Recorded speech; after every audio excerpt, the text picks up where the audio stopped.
Hello, hello, ladies and gentlemen. My name is Sean, And I'm Penguin. and welcome to Tal'Darim Ultra, where InfinityTTF yet again chooses to do a weird-ass probe split. I just don't get that. But it's going to be PvT. I missed it again. Oh well. It's one of my favorite matchups on one of my favorite maps. At least one of my favorite maps named Tal'Darim Ultra in this current patch of this current version.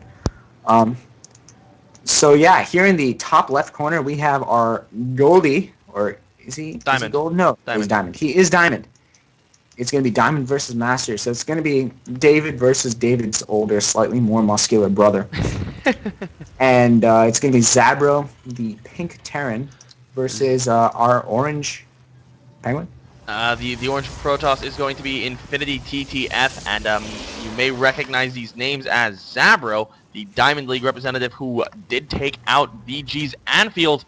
The Diamond player did upset a Grandmaster. Very impressive early play from round 2 play from Zabro. InfinityTTF is a Master Leaguer. He also upset a Grandmaster. Xenocider fell to InfinityTTF, and his phenomenally awesome and so unorthodox Warp Prism play following a proxy robo, and that was just so awesome in so many ways. But I'm very interested to see whether InfinityTTF goes for something similar on this map. It's not exactly a map that encourages it quite as much, but yeah, both players are going to be able to scout each other on their first little check. I am also very excited. Yeah. And we are, and what's interesting is this is a PvT between a Protoss who won a PvT versus a Grandmaster Terran, and a Terran who won a TVP versus a Grandmaster Protoss. So, I don't know. I think these guys are on their A game as far as this matchup is concerned. So let's see. That's a really good point, Sean. I hadn't thought of that. Zabro does have his Barracks up. He's going to be making a first Marine. Decided not to cut SCV production for an earlier orbital. Going to build that extra SCV. And yeah, everything's looking pretty never mind. InfinityTTF is going to be putting down that proxy pylon again, and we might be seeing the same sort of Warp Prism play. I love this from InfinityTTF. This is so cool. Yeah, it's actually great. Huh. I mean, like what I would have done is actually put the. I guess that's a little more risky, but if you put the pylon like here at the left side of this base, it may be a little easier to see if he sends an SCV over there. But at the same time, you have a proxy pylon there on the high ground, and just put a single. You drop a single zealot on the or you drop the probe on the high ground.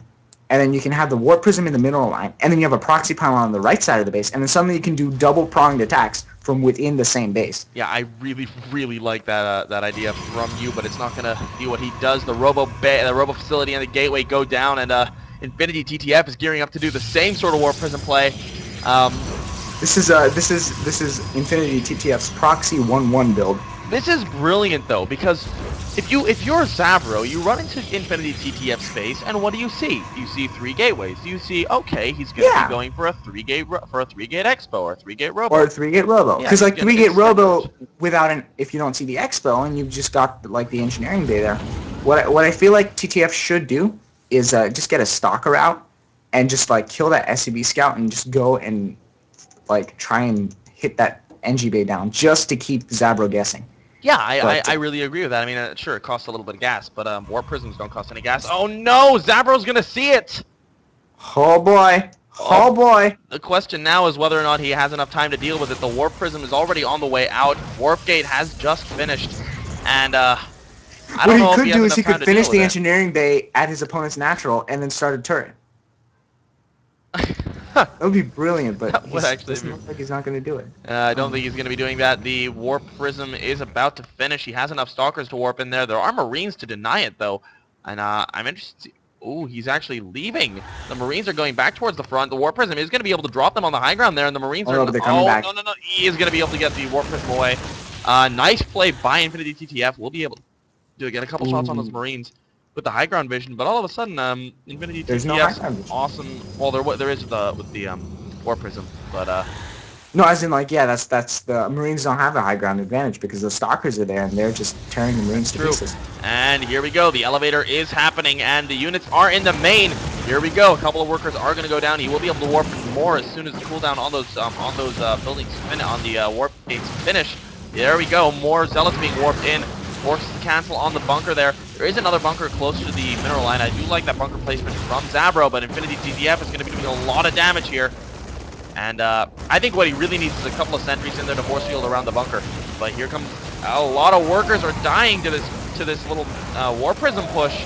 Oh goodness. And this is really reminiscent of early Protoss 4-gate styles because Protoss would be like, oh my god, he spotted my 4-gate, he spotted the proxy pylon, I'd be able to protect it, but he knows exactly when and where and how I'm going to attack him. So you know what they did? They just 4-gated anyway and they won the game. And that looks like what Zabro is going to be doing here. There's only, I mean, he will be able to get that bunker, guys in the bunker there, but he will be able to take the bunker down very easily. There are nowhere near enough workers left to...